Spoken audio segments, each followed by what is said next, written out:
Composée d'oignons, de tomates, de hachis, d'aubergines et recouverte de béchamel, la moussaka est un plat traditionnel que l'on associe immédiatement à la cuisine grecque. Pourtant, ce plat n'est pas si traditionnel que cela. Conçu au début du XXe siècle par le chef Nikolaos Tselementes, la moussaka ne prend sa recette actuelle qu'aux environs des années 50. Le nom vient de l'arabe, et différentes versions de ce plat se retrouvent dans les Balkans et le Proche-Orient, tantôt servi froid, tantôt servi chaud, ou en version végane. Oui, Tselementes avait également pensé sa recette en version végane.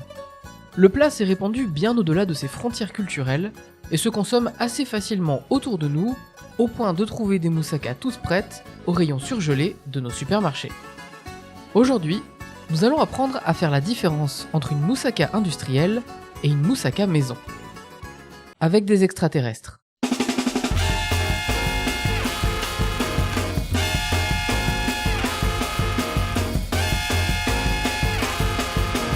Je vous demande de vous arrêter. L'attaque de la moussaka géante est le premier film du réalisateur grec Panos Koutras, sorti en 1999. Une extraterrestre quitte son vaisseau spatial pour prendre possession d'une part de moussaka laissée par un enfant abandonné par ses parents. La moussaka devient géante et erre dans Athènes sans pouvoir trouver la mer, seule solution pour la libérer de sa prison culinaire, tuant tout le monde sur son passage. Résumé comme ça sent le bon gros nanar de série Z, aussi fauché que son pays d'origine après les pressions de l'Allemagne, et tout aussi foutraque qu'une partouze de satire. Ça crie, ça remue, ça va dans tous les sens, les effets spéciaux sont catastrophiques déjà pour l'époque, et le grand méchant du film, c'est une part de moussaka agrandie sur Paint. C'est gras, peu qualitatif, un plaisir coupable qu'on s'enfile les soirs de flemme, on est clairement sur de la moussaka industrielle. Let's get out of here, come on, the Z movie goes on. Attendez, le film est cynique au point de se moquer de ce qu'il est. Il nous crache dessus en fait. Même Sharknado n'atteint pas ce niveau.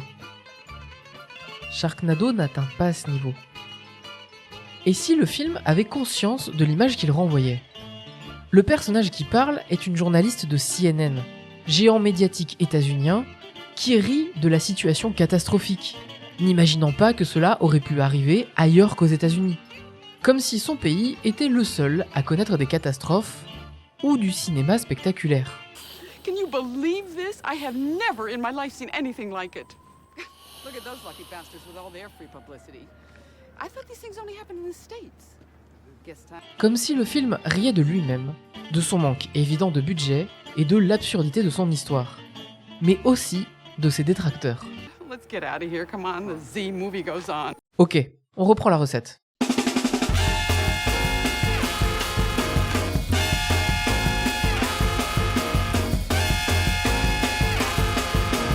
Je vous demande de vous arrêter. L'attaque de la moussaka géante est le premier film du réalisateur grec Panos Koutras, sorti en 1999. Panos Koutras est une figure de la communauté LGBT en Grèce. Ses films suivants, Alethinizoi, Strela, Xenia et Dodo, sont des fresques sociales. L'attaque de la moussaka géante ne fait pas exception. Le film montre une galerie de personnages issus de différents environnements, professionnels comme sociaux. Les scientifiques tout droit sortis d'un film de science-fiction des années 50, le couple devant sa télé, la famille riche dysfonctionnelle de soap opéra, les queers baignant dans une ambiance psychédélique, même les différentes chaînes de télévision sont marquées et différenciables les unes des autres.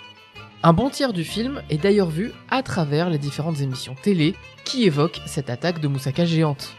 Du journal télévisé qui voit ses invités et ses reportages empirer, allant jusqu'au suicide en direct d'une hippie conspirationniste. Εσείς φταίτε, όλοι σας. Τα βαρέα έλαια του μεθανίου διασπώνται και μας εξολοθρεύουν. Σας παρακαλώ, κυρία Δάγλαρη, δεν ξέρω τι λέτε, δεν σας καταλαβαίνω. Καταστράφηκαν τα πάντα. Τετέλεστε. Σε 10 λεπτά το πολύ η γη δεν θα υπάρχει πια. Στη θέση της θα είναι μια τεράστια αερομάζα, η οποία θα διαλυθεί και αυτή στο υπερπέραν.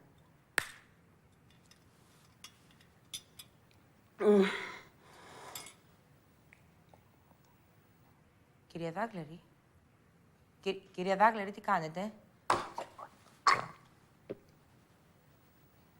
Κυρία Δάγλαρη. En passant par l'émission de débat creux jusqu'aux présentateurs pro-gouvernement qui s'enfoncent dans un déni évident de la réalité. Υπάρχει κανένας λόγος πανικού. Παρατηρούνται ήδη κρούσματα νευρικής κρίσεως, φοβίας, ιστερίας. Ναι, Νίκο, σ' ακούω. Κι άλλοι νεκροί. Les médias représentés sont voyeuristes, exposant les morts de la moussaka en ajoutant des détails. Η τραγωδία είναι ότι η απαγόρευση της κυκλοφορίας ισχύει και για τα κανάλια. Ο σταθμός μας όμως δεν το βάζει κάτω. Καμουφλαρισμένα συνεργεία μας θα προσπαθήσουν να εισχωρήσουν στις δυνάμεις στρατού για να σας φέρουν εικόνες από τις νεκρές ζώνες. Μείνετε κοντά μας, με συναρπαστικές σκηνές από την επίθεση του γιγαντιαίου μουσακά.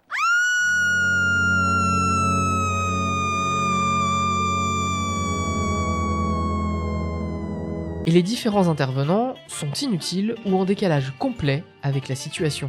Ανήκει στο ζώδιο του καρκίνου και έχει οροσκόπο στον τοξότη, συνδυασμός που μας δίνει μια προσωπικότητα έντονη και παρορμητική. Δεν θα επηρεάσει τη μόδα. Παρόμοια γεγονότα στο παρελθόν έχουν επηρεάσει υπερβολικά τη μόδα. Μεγάλη επιρροή στα αξεσουάρ, όπως κόλλια από κολοκύθια, σκουλαρίκια από πατάτες, βράχιολια με κιμά. La reporter est une journaliste cynique, avide de sensationnalisme, au point d'entraîner la mort de son collègue caméraman. Elle se fout du danger ou de ce qu'il représente. Elle cherche l'adrénaline, l'image forte, la sensation forte. Elle incarne un univers médiatique pris dans la frénésie de l'image et de l'information décontextualisée. Να σου πω, κάνε μου ένα καλό close-up σε αυτήν, ρώτα την, τι συνέβη, πώς ήταν, τι είδε κτλ. Ξέρεις εσύ, γρήγορα όμως. Μα αυτή είναι νεκρή. Νεκρή. Νεκρή. Ωραία. Λοιπόν, κάνεις ένα αργό zoom in, θα βάλω εγώ ένα voice over και θα γίνει κούκλα, εντάξει. Le film utilise la télévision, médium dans le médium, pour montrer l'emballement médiatique autour d'une catastrophe. La moussaka géante est métaphorique. C'est un révélateur de notre attitude en temps de crise.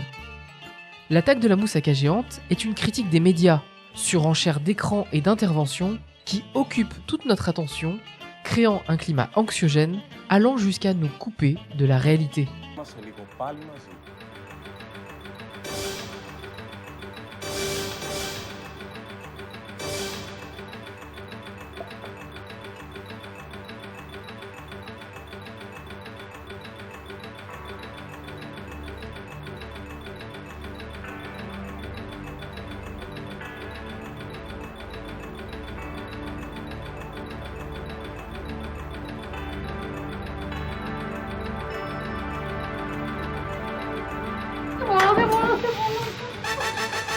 La télévision se fiche de la catastrophe. Elle cherche l'audimat, la sensation, l'attention. La France a peur. La critique faite aux médias connaît son apogée dans le dernier plan que le film fait sur une télévision. Un plan ironique, grinçant, absurde. Η τηλεόραση αγρυπνά για σας.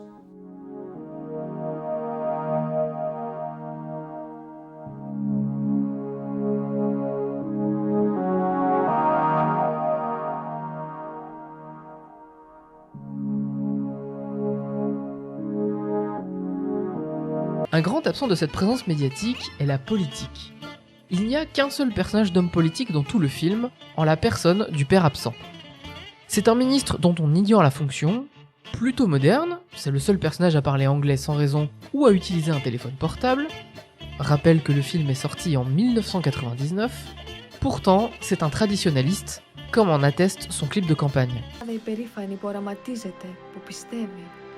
Η Ελλάδα του 21ου αιώνα με τον Αντώνη Μπουντάλα. Il porte un costume austère et incarne les valeurs d'antan. On le devine également nationaliste avec l'utilisation du temple grec en arrière-plan. C'est un homme politique conservateur, potentiellement réactionnaire. C'est un homme qui voit la violence comme une solution à tous les problèmes. Σταμάτα πια, δεν σ' αντέχω άλλο. Βλάχο, αλήτη. Νευρασθενικιά, πρεζόνι. Στον κοινωνικό αγώνα του. Θα τους καλεσέλεις. Δεν ξέρουμε ακόμα. Θα το βομβαρδίσουμε. Αυτό θα ήταν ολέθριο. Θα έθετε σε κίνδυνο όλο το οικολογικό σύστημα της Αττικής. Ναι, μάλλον έχετε δίκιο, αλλά στη θέση μου δεν μπορώ να κάνω κι αλλιώς. Θα είμαστε αμήλικτοι, ό,τι και αν σημαίνει αυτό.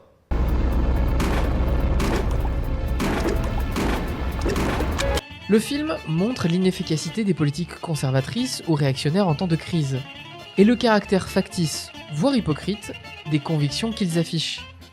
Pour un nanar de série Z, il y a un propos politique. à travers une critique des médias et de la politique qui imprègne l'histoire, et pas seulement une tarte à la crème cynique. Oui, il y a une moussaka géante et des extraterrestres tout droit sortis des années 60. Mais ces éléments sont presque anecdotiques dans tout le film en termes d'apparition. C'est fauché, oui, mais l'attaque de la moussaka géante ne se roule pas dans son manque de budget comme un cochon dans la boue. Il s'articule autour de ce manque de moyens. Il y a des scènes en intérieur comme en extérieur, des effets spéciaux, de nombreux interprètes, un passage chanté tourné comme un clip de musique. Le réalisateur fait preuve d'une maîtrise technique de sa mise en scène. Le film joue avec son rythme, effréné pour se permettre des temps de pause, jouant sur différents effets de réalisation et de montage. Le film manque de budget, pas d'ambition. Ce n'est pas cheap, c'est camp. Tout le but du camp est de détrôner le sérieux. Le camp est espiègle, anti-sérieux. Plus exactement, le camp implique un nouveau rapport au sérieux. On peut être sérieux avec ce qui est frivole et frivole avec ce qui est sérieux. Le camp propose une vision comique du monde, pas une comédie amère ou politique. Si la tragédie est une expérience d'hyper-investissement, la comédie est une expérience de sous-investissement, de désengagement. Le camp est difficile à décrire, ses définitions évoluant à travers les époques et les perceptions. On pourrait le résumer par un goût du mauvais goût. Les expériences camp reposent sur la compréhension du fait que la sensibilité envers une culture plus noble n'a pas le monopole du raffinement. Le camp affirme que le bon goût, si tant est qu'il existe, est un goût de mauvais goût. La filmographie de John Waters, certains spectacles de drag queen, les mises en scène de Barry Kosky, Madonna, Elton John, la série Absolutely Fabulous, le camp se démarque d'une vision aristocratique ou même bourgeoise de ce que l'on appelle le bon goût. Sans se prétendre révolutionnaire, le camp adopte une préférence pour l'extravagance, l'exubérance, ce que l'on peut trouver vulgaire ou insignifiant. Le camp n'est pas une esthétique particulière ou une étiquette définie. C'est un style, une façon de voir les choses. L'attaque de la moussaka géante est un film camp. C'est un film loufoque, déjanté, mais qui multiplie les références. Pas par accumulation ou démonstration de culture, mais avec une passion sincère pour ses références. Les kaiju, monstres du cinéma japonais, le psychédélique, le space opéra, le soap opéra, la comédie musicale, les films de zombies. Le camp est, par-dessus tout, une façon de se faire plaisir. Le camp est généreux. Il veut se faire plaisir. Il n'a que l'apparence de la malveillance ou du cynisme, ou si c'est du cynisme, il est plus léger que mordant. Le camp ne dit pas qu'il est de mauvais goût d'être sérieux, il ne se moque pas de celui qui est arrivé à être sérieusement dramatique. Il trouve plutôt son succès dans les échecs passionnés. Le camp est une forme d'amour, un amour pour l'humanité. L'attaque de la moussaka géante est une satire de la société contemporaine. Mais c'est également un film qui aime ce qu'il montre, qui aime celles et ceux qu'il montre. Les personnages dont on rit sont surtout métaphoriques ou symboliques, incarnant la politique ou les médias.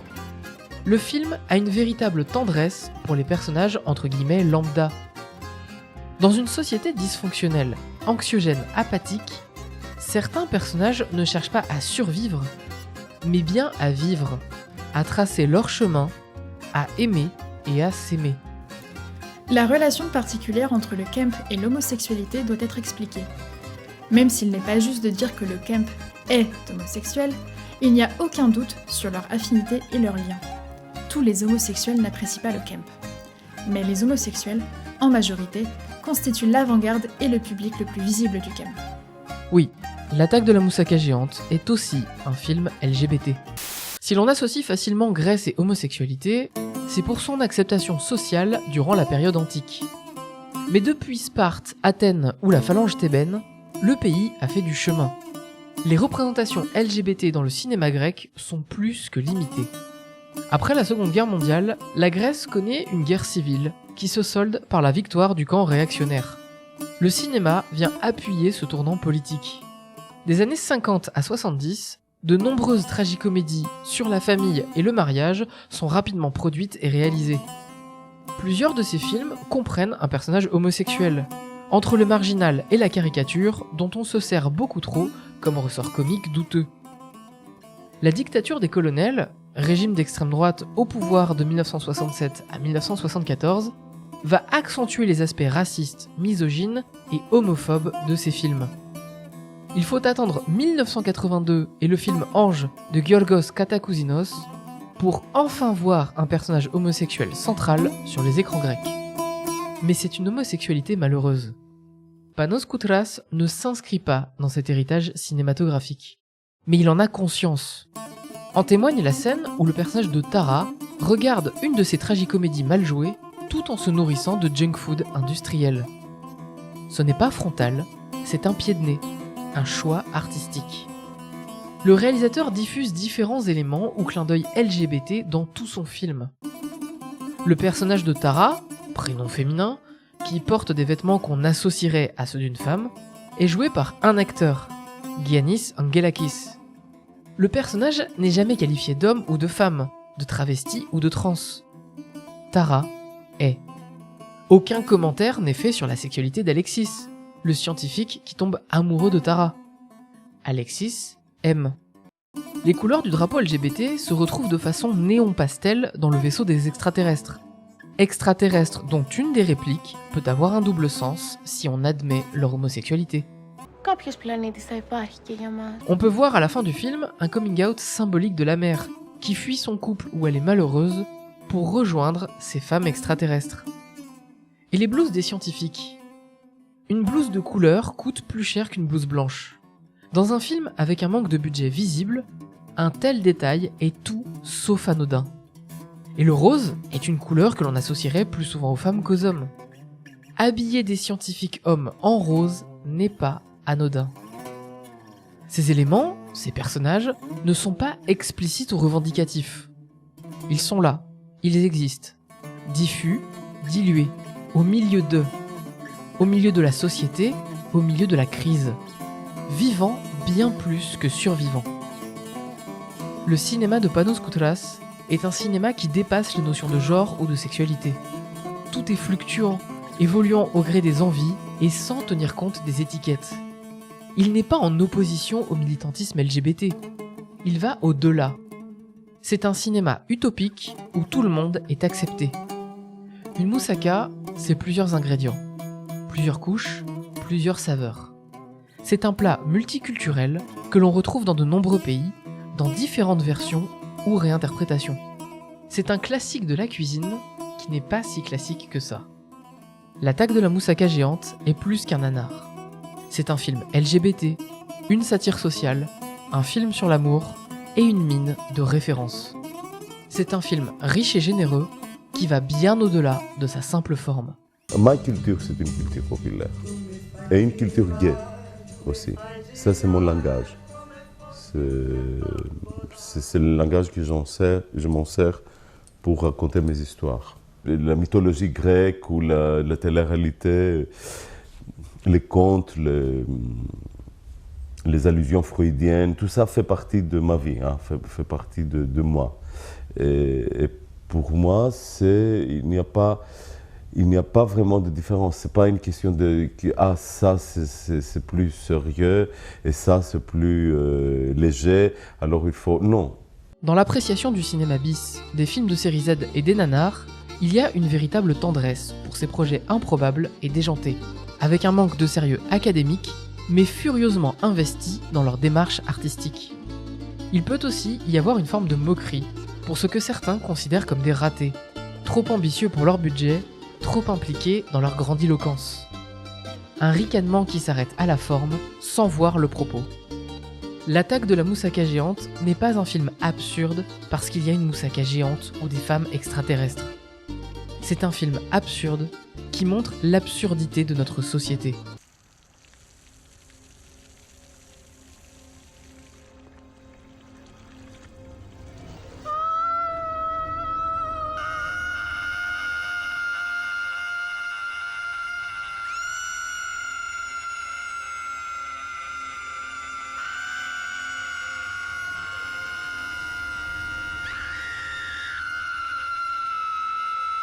Mais il ne se complaît pas dans cette absurdité. Le film se conclut sur les personnes ayant survécu à la moussaka géante. Une famille reconstituée, une famille qui s'est choisie, et qui roule vers un avenir plus ensoleillé. Ce n'est pas niais, c'est fait avec amour. Comme une bonne moussaka maison.